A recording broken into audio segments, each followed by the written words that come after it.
I'm a poet, my work is never done. Catch these words as fast as they come. I'm a poet, my work is never done. So I just want to touch on where you came from and how you ended up in New York and why you ended up in New York. If you could sum it up.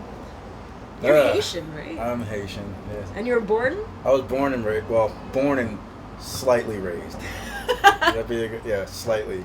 Lightly raised. I was lightly raised, like a lightly used pants. I was lightly raised in Haiti. My family came over here because during the years that I was being slightly raised in Haiti, I'm gonna add some comedy to this because it's a tragic story. Okay. Tragic comic. Yeah, I just have to smile through the pain. Yeah, man.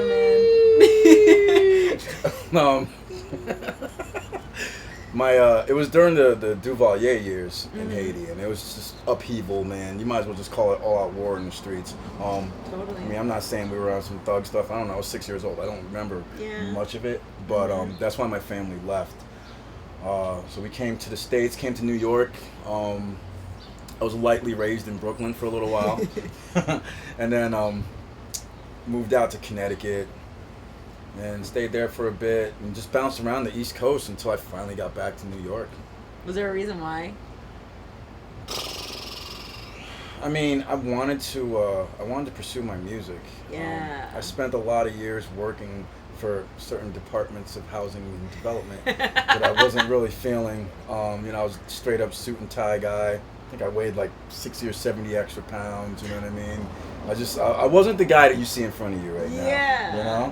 And and one day I just woke up, man, and I was just like, what am I doing? I'm not into like jerking people for their money, I'm not into, just trying to get over. I'd rather live check to check, and follow my art. Because my art was the reason that I left home in the first place, and I got caught up doing everything else. So I kind of did everything backwards, But you ended up here, so that's what matters. That's true, absolutely, and I'm happy about it. Yeah, and I mean, I feel like with all of us artists, there's something to say about that riskiness and that chance and that exhilaration, that even though it's not easy, it can be like super, super difficult, like you said, check to check. But there's something about it that draws you away from the path, more often traveled, or the 9 to 5 or whatever. Absolutely. I think it's just passion.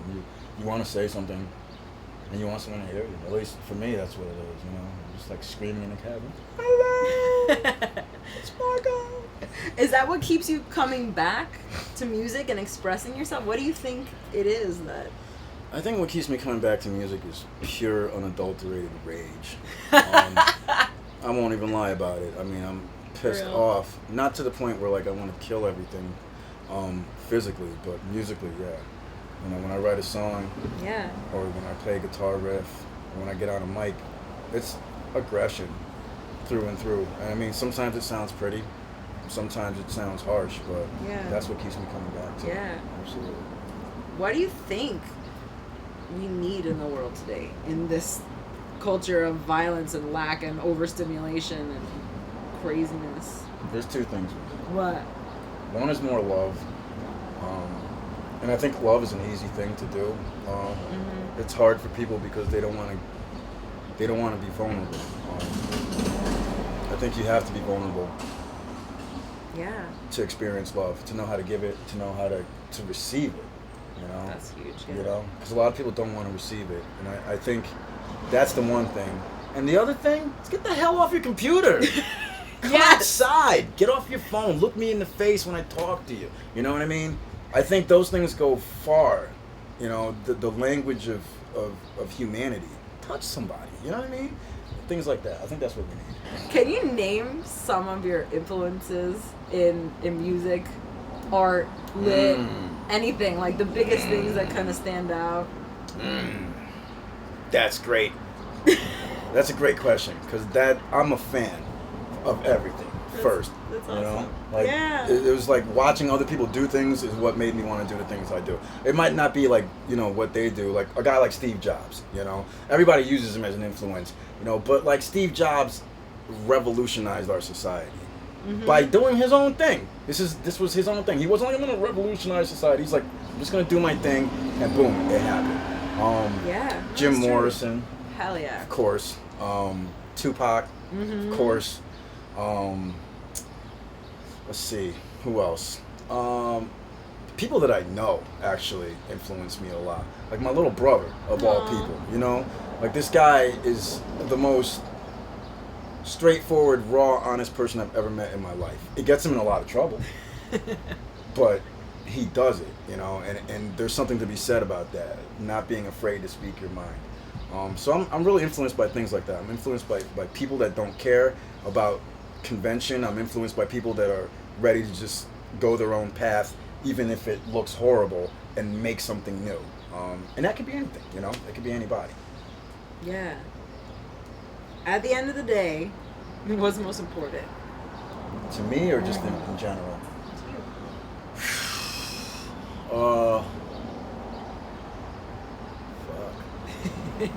It's a lot. There's a lot of important things.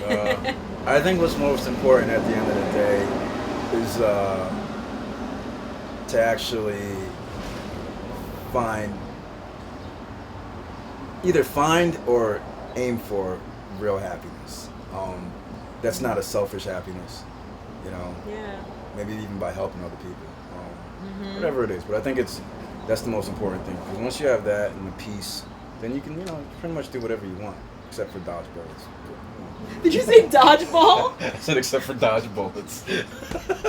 Dodgeball, dodge bullets. It's the They're same on the thing. same. It gets dangerous. Yeah, exactly. Is it big or is it small? I don't know. All right. So we're gonna see you out there. Where can people find you? Where can you find me? On the streets. Everywhere. Let's see. If you just Google my name, MARC MONTFLEURY, MONTFLEURY, Flower of the Mountain, that is me.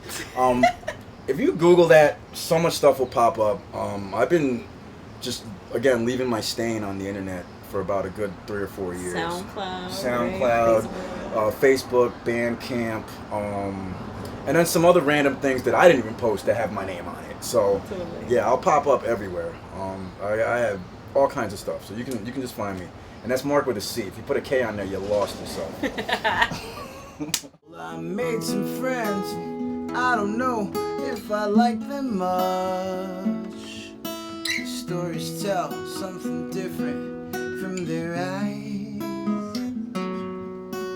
Drink my days, wishing for some other place. I mean anywhere, something that's not here. Well, you're sitting there yelling, but